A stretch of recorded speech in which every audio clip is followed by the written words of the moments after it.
Abra sua Bíblia, por favor, no texto do Evangelho de João.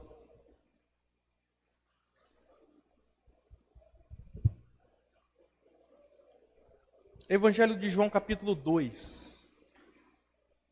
Se as mães precisam de berçário, por favor, vocês podem usar. Nosso berçário está aberto.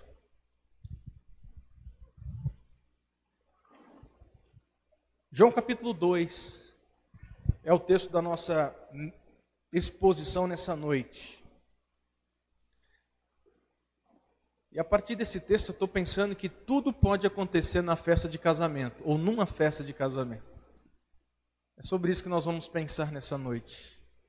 Tudo pode acontecer numa festa de casamento. João capítulo 2, do verso 1 ao verso 11, eu leio, por favor, acompanhe a leitura da palavra de Deus. 3 dias depois, houve um casamento em Caná da Galileia, achando-se ali a mãe de Jesus. Jesus também foi convidado com os seus discípulos para o casamento.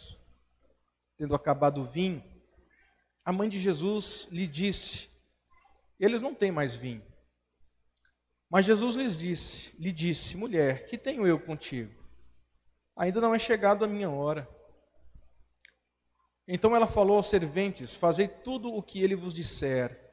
Estavam ali 6 talhas de pedra, que os judeus usavam para as purificações, e cada uma levava 2 ou 3 metretas.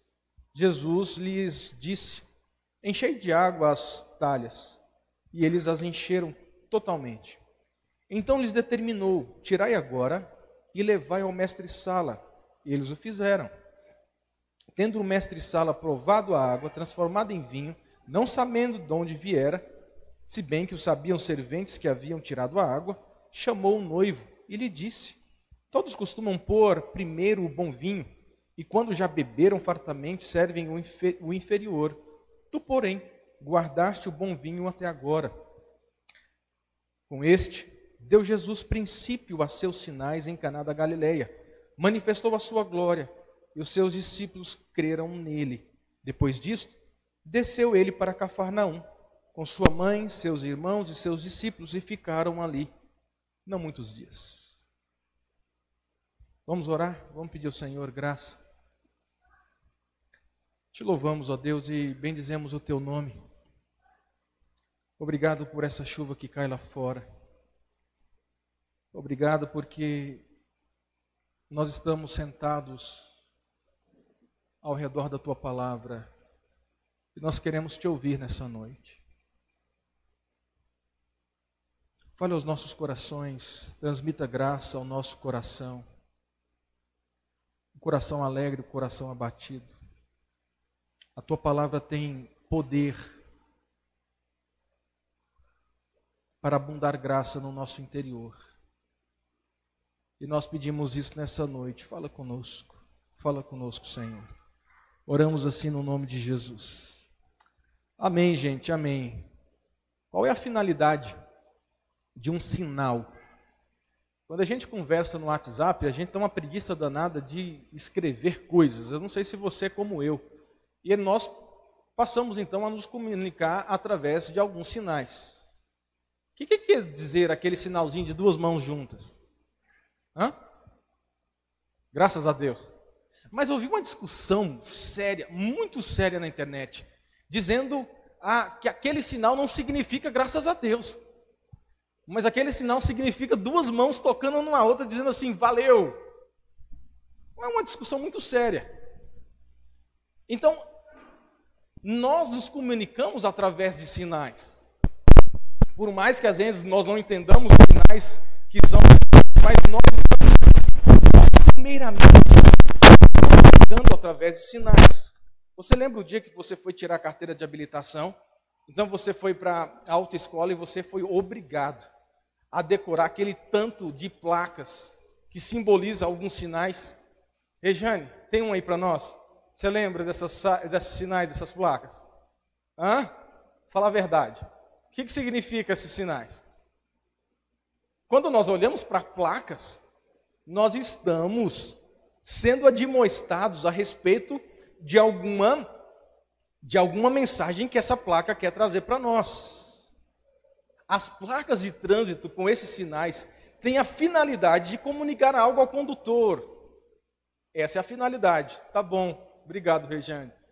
Deixa eu tirar isso, senão o pessoal não presta atenção aqui e fica tentando aí adivinhar quais são os sinais dessas placas.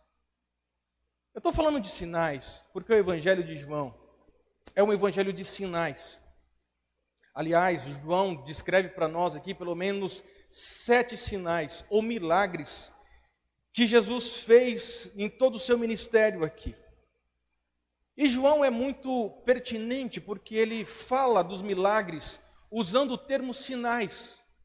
Porque João quer mostrar que esses milagres feitos por Jesus aqui têm uma finalidade de que seus leitores pudessem entender quem era Jesus e o que ele veio para executar no seu ministério terreno. Veja, portanto, um engano que muitas vezes nós cometemos. O engano de muitas vezes nós concentrarmos a nossa atenção somente no milagre em si, no sinal em si que Jesus fez. Mas o milagre que Jesus efetua em seu ministério, nos evangelhos, ele não é um fim em si mesmo, mas ele tem um objetivo de indicar para alguma coisa. É como uma placa de trânsito. Ela não é a mensagem em si, mas ela aponta para uma determinada mensagem.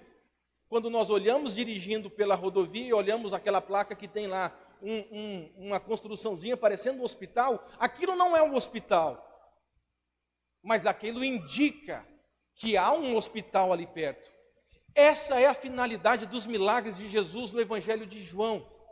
É apontar para o efeito de Jesus Cristo, é apontar para Jesus Cristo como Redentor, como Salvador de todas as coisas. Essa é a finalidade última, então, dos milagres aqui no Evangelho de João.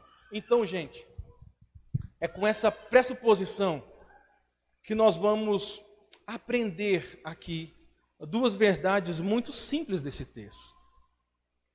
A primeira coisa que esse texto nos ensina, partindo do princípio dos milagres de Jesus, ou do milagre de Jesus, que foi transformar especificamente água em vinho aqui. A primeira coisa que nós aprendemos desse texto é que nós não temos autoridade para manipular o poder de Jesus Cristo. Nós não temos o poder para manipular o poder de Jesus Cristo. Se não, perceba comigo como o texto começa. Verso 1, verso 2 do texto. João diz assim: 3 dias depois, houve um casamento em Caná da Galileia, achando-se ali a mãe de Jesus. Jesus também foi convidado com seus discípulos para esse casamento. Perceba aqui que esse milagre de transformar água em vinho, ele acontece dentro de um contexto maior, que é um contexto de casamento. E para a gente entender um pouco mais os pormenores desse texto e desse milagre, nós precisamos entender o que significava o casamento para aquela época, ou o que era, como se dava uma festa de casamento naquele tempo, nos tempos de Jesus Cristo. Aliás, é bom que se entenda que provavelmente Jesus está sendo convidado aqui para um casamento, provavelmente de seus parentes, ou de amigos muito próximos.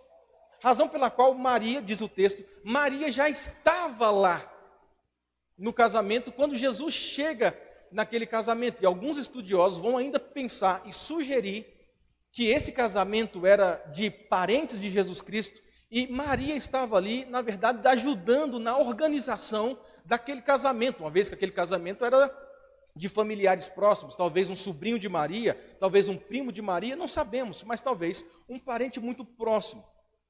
Mas o que é interessante nesses casamentos é que era totalmente diferente dos nossos casamentos em algumas circunstâncias. Esses casamentos do tempo de Jesus demoravam praticamente uma semana. Era festa, turma. Era uma semana de festa. Comidas e bebidas. E quem tinha a obrigação de bancar a festa era o noivo. Graças a Deus. Poderia ser assim hoje. Não o pai da noiva. Mas o noivo era responsável por dar de comer, beber e hospedagem para toda a turma uma semana. Você pensa o negócio. E é nesse contexto que está acontecendo aqui. E há um detalhe importante a se considerar. Acabar qualquer tipo de mantimento durante uma festa de casamento dessa aqui que acontecia, era sinônimo de embaraço e de vergonha por conta do noivo. E há indícios, por favor, há indícios de alguns estudiosos de que o noivo poderia ser até processado pelos familiares da noiva, caso faltasse algum mantimento importante na festa de apenas uma semana de casamento. Digamos lá que o irmão da noiva, o cunhado, chegasse e falasse assim, está faltando carne aqui, né? Estamos no 6º dia de festa e já acabou a carne. Se a família da noiva sentisse lesado por conta dessas questões, eles podiam entrar com um processo judicial contra o noivo. Então perceba aqui a complexidade de um casamento, o que acontecia dentro de um casamento nos tempos de Jesus, algo muito diferente do casamento que você e eu, nós participamos em nossos dias, mas aquilo que não poderia acontecer nesse casamento aconteceu, gente. O vinho acabou. Então, percebendo todo esse embaraço, porque lembre, acabar comida e vinho era um problema sério. E vinho era uma bebida muito comum em festas judaicas, porque simbolizava alegria, contentamento. E aqui é vinho mesmo, era o vinho fermentado. Alguns vão dizer que diluía o vinho em água, mas o certo é que era realmente o vinho fermentado. O vinho acaba. E isso causa um possível embaraço e vergonha naquele casamento. Então, a partir de tudo isso, começa então o grande diálogo entre Jesus e a sua mãe Maria. Maria vira para Jesus, talvez constrangida, porque ela era uma das organizadoras do casamento. E ela vira para Jesus e diz assim, meu filho, eu tenho que dizer algo para você. É algo um tanto complexo, constrangedor, mas eu preciso falar para você. O vinho acabou. Mas eu fico me perguntando, por que Maria foi até Jesus e fez essa indagação a Jesus Cristo? Eu preciso recorrer à historicidade desse texto. E alguns estudiosos vão dar hipóteses. Nós estamos falando de hipóteses. Uma hipótese seria que Maria, nesse tempo, já era viúva e, portanto, dependente totalmente do seu filho primogênito, Jesus Cristo, que era um carpinteiro e provavelmente dava toda a assistência, seja financeira e também psicológica à sua mãe, de forma que, quando a sua mãe se vê em más lençóis, a única referência que ela tem é o filho primogênito. Razão pela qual ela se dirige até o seu filho dizendo assim, olha, eu estou numa enrascada e eu não tenho mais seu pai para me ajudar. A única pessoa que é uma referência para mim e que pode me ajudar nessa situação é você. E alguns vão mais longe dizendo que Maria já sabia que Jesus Cristo era o Senhor, porque ela recebeu a visita do anjo quando estava grávida, dizendo, olha, o seu filho é o Senhor Jesus Cristo. É provável que isso tenha acontecido. E é provável, então, que Maria pudesse ter achado que a responsabilidade de resolver o problema era de quem? Era de Jesus Cristo. Porque se não houvesse uma forma de resolver aquele problema, eles seriam taxados. Mas o que chama atenção aqui, gente, diante de tudo isso, é a reação de Jesus Cristo. Maria se vê numa situação embaraçosa, vai até Jesus Cristo, porque o seu filho era referência para ela, e talvez ela esperasse ter uma reação um pouco mais cautelosa de Jesus Cristo, e nós vemos aqui então um dos versículos que mais nos chamam a atenção, porque dá a entender que Jesus Cristo foi extremamente rude com a sua mãe. Acabou o vinho, Jesus. E o Jesus então vira para Maria e diz o quê? Mulher, o que eu tenho contigo? Ainda não me chegou a hora. E nós lemos esse verso, e numa primeira leitura, uma leitura muito preliminar, achamos que Jesus foi mal educado, rude, ao dirigir a sua mãe como a mulher. Mulher? Que negócio é esse, rapaz? Dobra a língua para falar comigo, eu sou sua mãe. Mas esquecemos que esse termo ele era muito comum, muito utilizado nos tempos de Jesus, quando uma pessoa iria se referir a uma pessoa, a uma mulher. Tanto é que Jesus Cristo, ao conversar com a mulher samaritana, a chama de como? Mulher. Era um título muito natural, muito normal e nada desrespeitoso no tempo de Jesus Cristo. Mas ainda nós precisamos entender um detalhe aqui.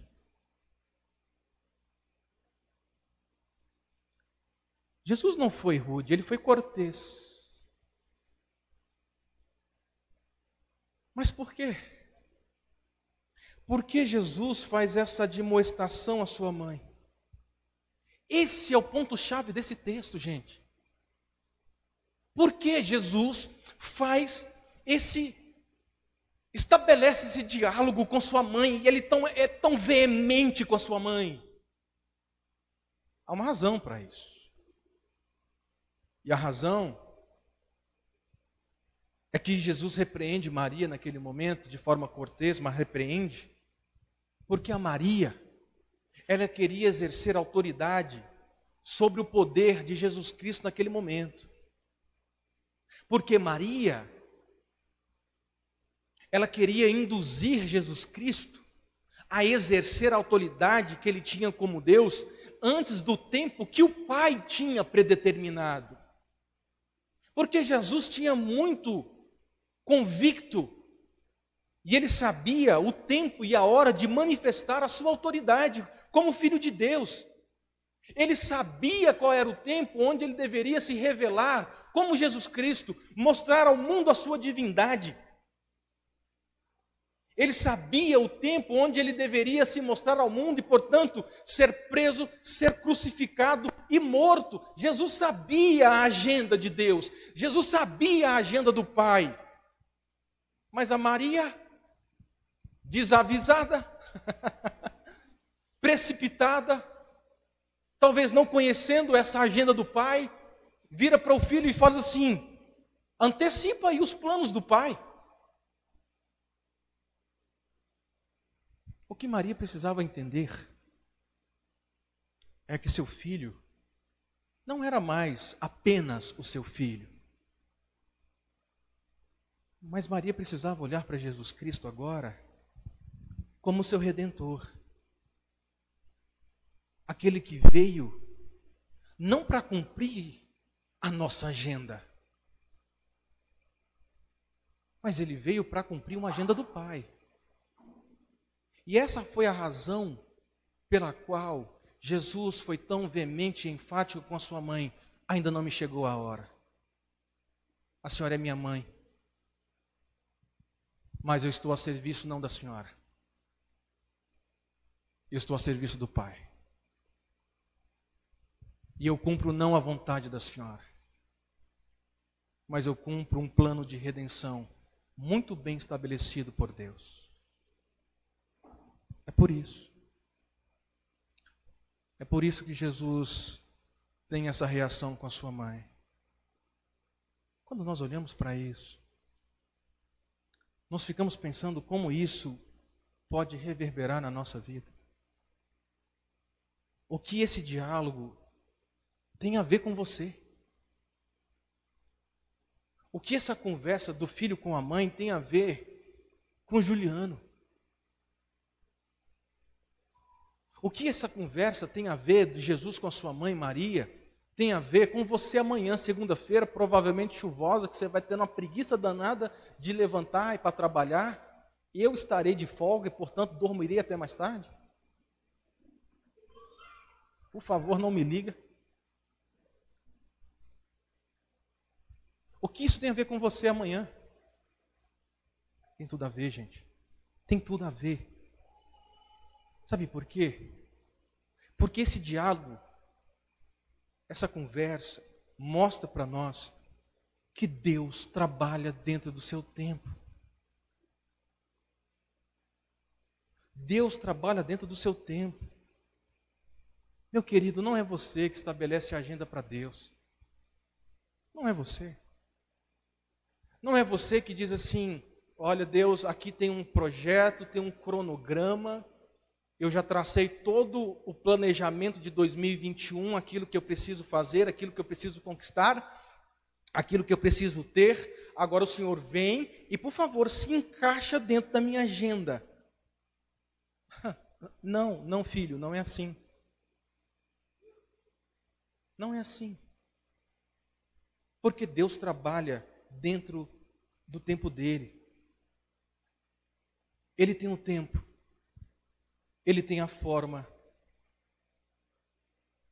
E ele tem os meios de manifestar a sua vontade em nossas vidas. Portanto, nós não temos o poder ou a pretensão de querer manipular o poder de Deus.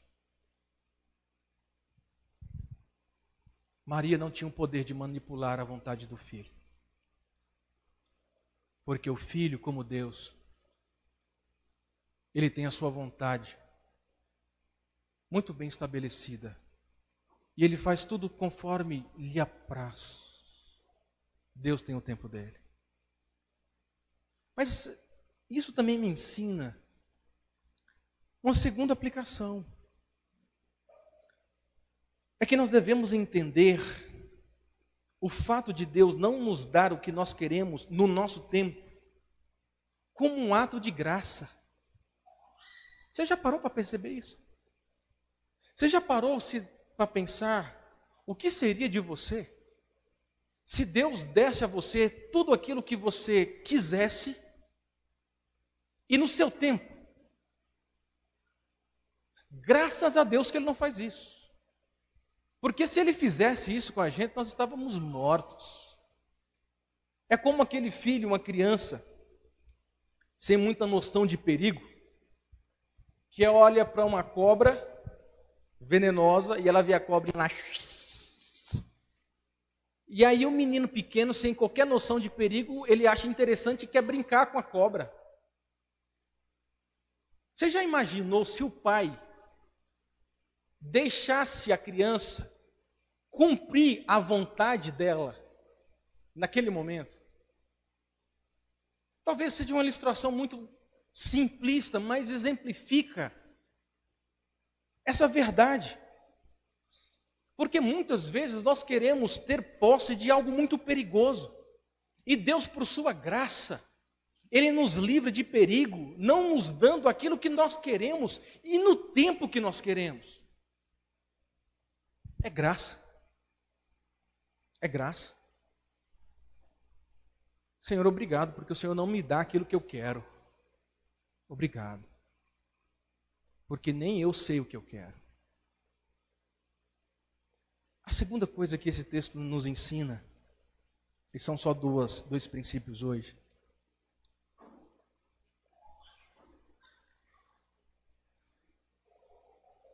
Esse texto nos ensina no segundo momento que a finalidade última dos milagres de Cristo é revelar quem Ele é. Milagre não acontece porque sou bonzinho. Não é essa a finalidade de Jesus fazer milagres em nosso meio. Mas Jesus faz milagre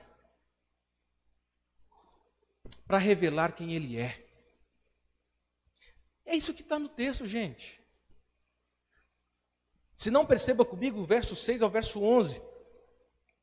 Quando João vai então descrever qual foi o milagre que aconteceu dentro desse ambiente aí de casamento. Jesus transformou água em vinho e nós sabemos muito bem essa narrativa.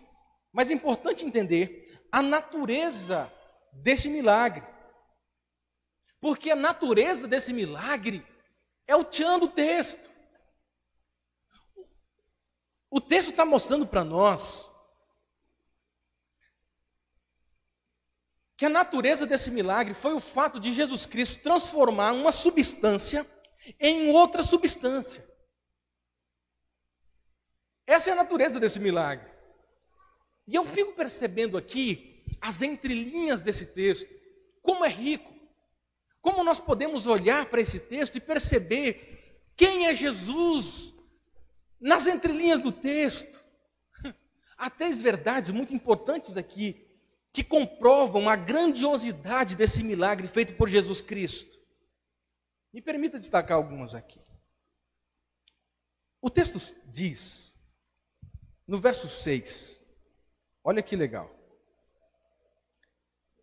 Estavam ali 6 talhas de pedra que os judeus usavam para as purificações, e cada uma levava 2 ou 3 metretas. Quando você olha assim, o que é metreta? Metreta era uma unidade de medida.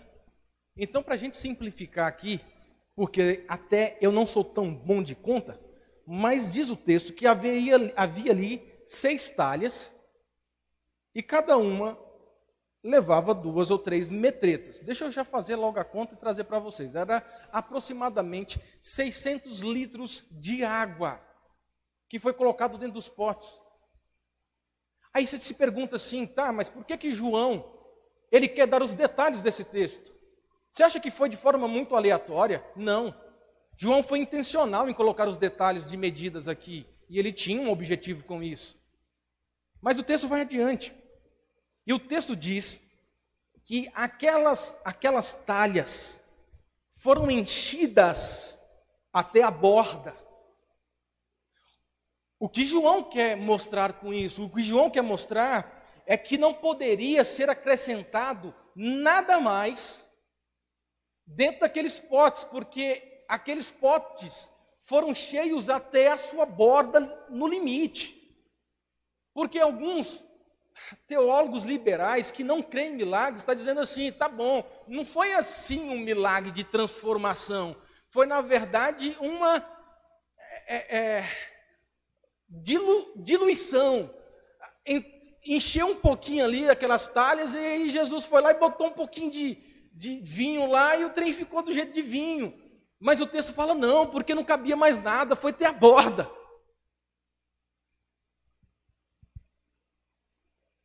E a outra coisa que chama a atenção nesse texto é que Jesus poderia ter falado assim, beleza, transformou água em vinho, vamos beber. Mas não. O Jesus ainda manda o vinho ser testado, aprovado pelo mestre-sala. Era um cara que entendia a perícia do vinho. Então Jesus manda para que esse mestre-sala pudesse degustar e chegasse à conclusão de que isso aqui é vinho mesmo, e vinho do bom. Isso aqui não foi uma mistura de água com o restinho de vinho que tinha, mistura aí, vamos dar para o povo. Não, isso aqui é vinho, e vinho bom. Agora a pergunta é por que Jesus, ou por que João, ele relata os detalhes dessa forma? Por uma única razão.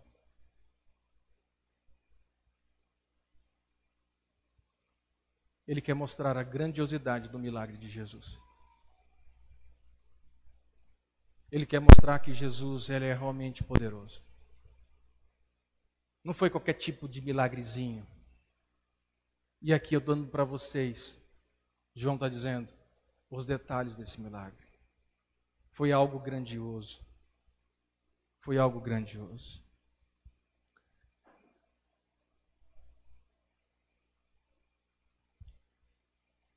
Queridos irmãos, o clímax desse texto, dessa narrativa, está na sua conclusão. João mostra tudo isso para ele chegar no clímax do seu texto, onde ele descreve para nós a finalidade de todo aquele evento. Porque Jesus foi numa festa de casamento. E porque naquela festa de casamento ia acontecer um desastre e Jesus interfere, faz um milagre. Por quê? O texto diz, verso de número 11. Com este deu Jesus princípio a seus sinais em Caná da Galileia. Manifestou a sua glória e seus discípulos creram nele. Por que Jesus fez aquele milagre? Por duas razões simples. Porque aquele milagre apontava para o fato de que Jesus tinha poderes similares ao poder de Deus, de criar e transformar elementos a partir do nada. E com isso apontava Jesus como o grande Messias prometido. Você lembra que na criação Deus criou todas as coisas a partir do nada? Ex nihilo é o termo lá. Ex nihilo, a partir do nada. Deus não precisou de uma matéria pré-existente para, a partir dessa matéria pré-existente, Ele dar continuidade na criação. Ele não precisa de uma matéria pré-existente. E aqui o sentido é o mesmo. Jesus Cristo é Deus e da mesma forma como Ele criou o mundo a partir do nada, Ele pode transformar a água em vinho a partir de uma substância que não existe no vinho, a partir do nada. Ele não precisa de uma substância que estivesse ali fermentando para, a partir daquele fermento, ele então desenvolver o vinho. Não, ele não precisa disso, porque ele tem um poder sobre todas as coisas, e ele pode transformar todas as coisas a partir do nada.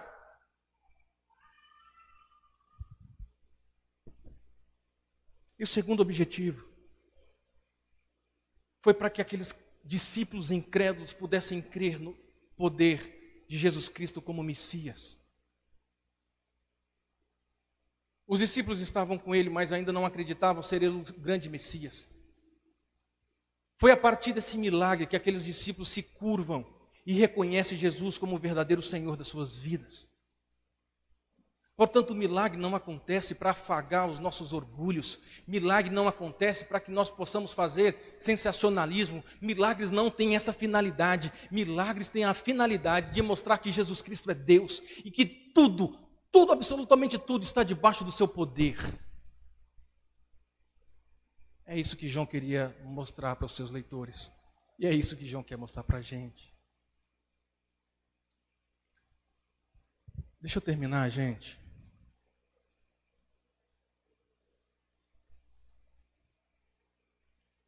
Meu querido,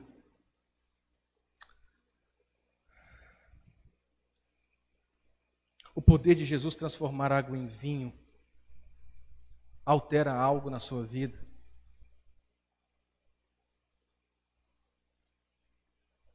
Como o fato de Jesus poder transformar água em vinho e exercer esse milagre afeta a sua vida. Como? Eu acho que afeta. Eu acho que afeta. Porque quando eu me deparo com isso, esse fato me dá esperança e segurança, gente. Me dá segurança. Eu posso voltar para minha casa hoje e eu posso deitar e pegar no sono. Porque eu sei que quando eu durmo, existe um Deus que está governando o cosmos. E esse Deus tem as rédeas das circunstâncias nas suas mãos. Eu posso deitar e pegar no sono. Porque nada foge do controle do Senhor. Eu lembro então da célebre frase de Abraham Kuyper que diz: não há 1 centímetro quadrado nesse mundo onde Cristo não diga, isso é meu. Não existe 1 quadrado, 1 centímetro quadrado, onde Jesus não diga, isso é meu. Ele tem um poder sobre todas as coisas. E por isso você pode deitar, dormir seguro, porque Ele tem poder para governar todas as coisas. A segunda coisa que esse texto me faz pensar é que o maior milagre de todos não é a cura de um câncer.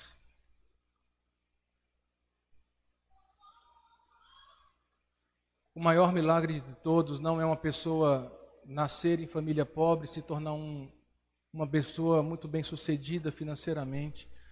Não é. Vem aqui, conta o seu milagre. Eu era assim, pobre, de marré, morava debaixo do viaduto, não tinha nada para comer. E um dia eu determinei, e tudo mudou na minha vida. Eu sou um iludido, que não entendeu o propósito do milagre. Que não entendeu que o objetivo maior do milagre não é fazer você rico, não é curar você. Aliás, o maior milagre de todos é o morto voltar a viver. Isso é o maior milagre. É você que estava morto em seus delitos e pecados. Você não queria Deus.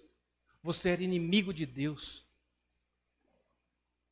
E por estar morto, você não tinha condições de querer nada, porque morto não tem vontade. Mas por um ato de graça, Deus infundiu em você vontade, fé, arrependimento, para que a partir dessa fé agora você pudesse crer no nome do Senhor Jesus Cristo e agora ser salvo. Isso é o maior milagre. E eu estou falando da conversão. E sabe, muito me admira, às vezes, o fato de que nós vibramos, nós ficamos maravilhados quando alguém é curado de uma enfermidade mortal, o que é legítimo. Precisamos vibrar, agradecer, testemunhar, expressar as nossas ações de graças. Mas, meu irmão, como é estranho nós agirmos com tanta indiferença, com tanta frieza, quando um pecador se converte a Jesus Cristo. Porque a nossa dimensão de milagre, o nosso conceito, a nossa forma de conceber milagre, é aquilo que nós podemos ver e que enche os nossos corações nesse mundo. Mas o maior milagre é quando aquele que ia para o inferno, caminhava passos largos para o inferno, é encontrado por Jesus Cristo. Jesus coloca uma nova forma de pensar. Jesus coloca fé no coração para que ele possa crer no Senhor Jesus Cristo. E agora o morto viveu. Esse é o maior milagre que nós temos que celebrar como igreja do Senhor Jesus Cristo. Conversões, pessoas sendo salvas.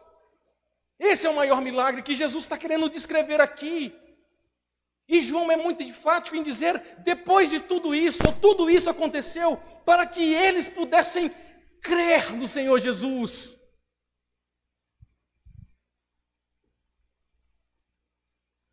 Crer no Senhor Jesus. Então, cuidado com o culto do milagre. Onde achamos que o milagre é vem aqui, que eu era pobre e fiquei rico.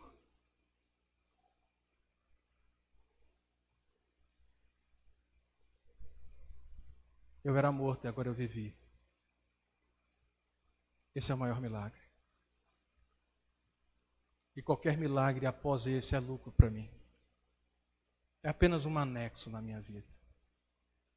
Porque eu já recebi o maior de todos. E eu ia para o inferno, agora eu não vou mais. Legal, né? Presbiteriano fala amém, fala legal. Legal, né, gente? Amém, amém. Eu quero terminar dizendo que há tempo para todas as coisas dentro do processo da redenção. Preste atenção aqui. Houve o tempo de Jesus se encarnar. Houve o tempo de Jesus começar o seu ministério público. Houve o tempo de Jesus morrer. Houve o tempo de Jesus ser ressuscitado dentre os mortos. E houve o tempo de Jesus ser assunto aos céus. A história não acabou. Há um tempo pré-determinado por Deus para Jesus voltar. Não sou eu que determino a sua volta. Eu oro por ela. Mas Jesus vai voltar. Esse é o capítulo final da história. A história da redenção há capítulos. Os primeiros capítulos começaram a ser contados. Há um capítulo final. Jesus vai voltar. E se você não se arrepender dos seus pecados hoje, você vai para o inferno. Se você continuar brincando de crente, de ser crente, se você continuar brincando de cristianismo, mas não se converter, você vai para o inferno.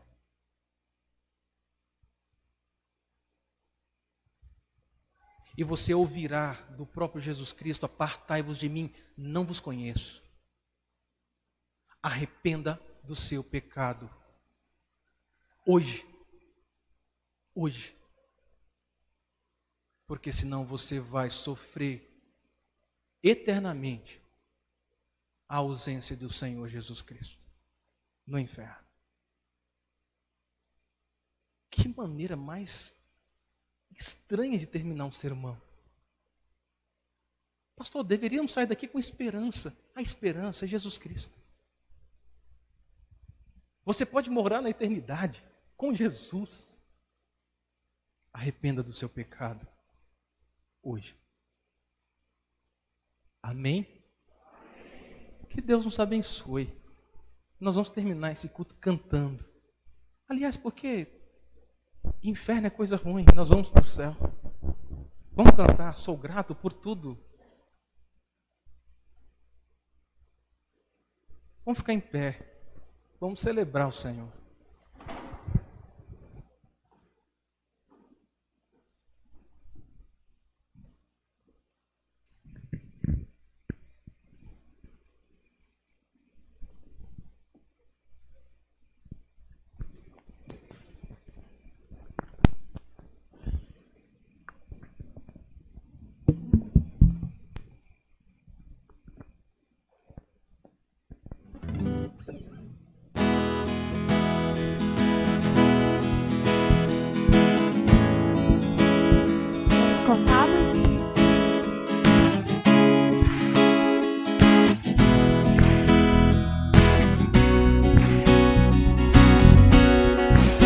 Eu sou grato por tudo que tenho,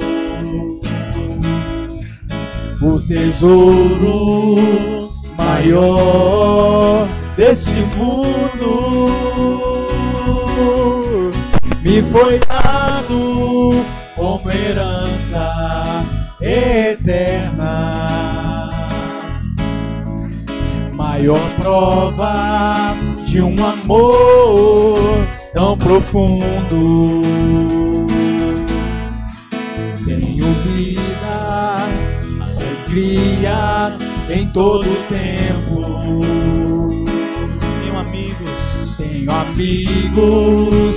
família, muitos irmãos. Pois Jesus, meu amigo verdadeiro, que fez tudo ao me dar a salvação. Louvarei ao Senhor em todo o tempo. Seu louvor estará continuamente em meus lábios e também no coração. Jesus Cristo será sempre minha canção.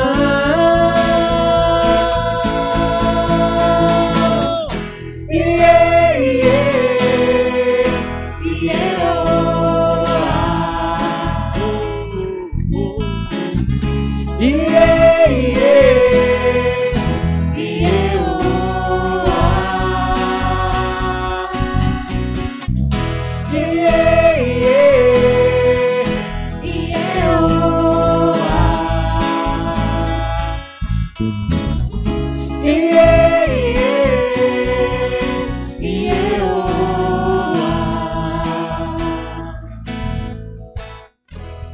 Vamos orar ao Senhor. Senhor Deus, obrigado pela Tua palavra. Obrigado, Senhor, porque quando nós estamos tão temerosos, abatidos, nós a lemos e o Senhor se revela a nós como um Deus poderoso. Obrigado pela certeza e segurança que eu posso voltar para minha casa essa noite, deitar na minha cama e descansar, porque nada foge do controle do meu Deus. Nada foge do controle do Senhor. E por mais que muitas vezes nós não consigamos ver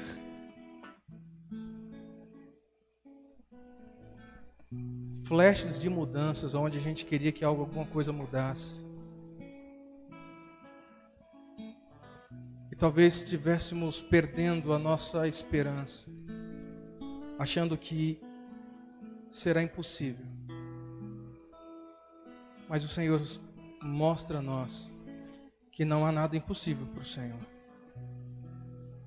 Que o Senhor não precisa de alguma coisa já pré-existente para fazer uma mudança revolucionária aonde o Senhor quer. Portanto, que o nosso coração seja tomado por essa segurança de que o Senhor pode fazer um milagre aonde nós já perdemos a esperança. Porque o Senhor faz tudo o que o Senhor quer a partir do nada, do nada. Oh Deus, que meu coração repouse nesse fato nessa noite. Aqueles que estão, Senhor, lutando contra uma doença, uma enfermidade, e já estão tão desanimados, o Senhor pode fazer um milagre a partir do nada. Aqueles que estão orando pelo milagre da conversão de um marido, de uma esposa, de um amigo, de um filho, e às vezes já perdeu a esperança. Que o Senhor renove a esperança, a segurança desse coração aflito nessa noite, de que o Senhor pode fazer o maior milagre de todos, fazer aquele que não quer o Senhor querer o Senhor. O Senhor pode mudar as nossas vontades. Louvado seja o nome do Senhor, porque o Senhor pode mudar as nossas vontades. Cuide dos nossos corações, Senhor, nessa noite. Cuide das feridas do íntimo dos nossos corações, aqueles que estão muito tristes. Que sejam abraçados pelo Senhor e revigorados pelo Senhor nessa noite. Nós agradecemos, porque fomos alvos do maior milagre de todos. Nós fomos convertidos a Jesus. E Senhor, aqueles que ainda não foram convertidos, aqueles que estão aqui nessa noite, mas ainda não tiveram um encontro real e genuíno com o Senhor, abra os olhos desses corações cegos. Porque a hora já está chegando do Senhor voltar e botar o fim, o capítulo final da história da redenção. E se nós não tivermos confessado os nossos pecados diante do Senhor, iremos ao inferno. Livre, Senhor, os nossos do inferno. Livre os nossos filhos do inferno. Livre os nossos familiares e amigos do inferno. Converta o coração deles. E nós oramos, Maranata, ora vem, Senhor Jesus. Agora, amados irmãos, vão em paz. Que a graça, que o amor e que a comunhão de Deus Pai, Deus Filho, Deus Espírito Santo esteja com vocês, tá, povo de Deus? Hoje, amanhã, essa semana e até o dia que o Pai falará para o Filho vir e colocar um ponto final na história. Então nós vamos para o céu para todo sempre. Amém. Amém. Deus abençoe, gente. Boa semana.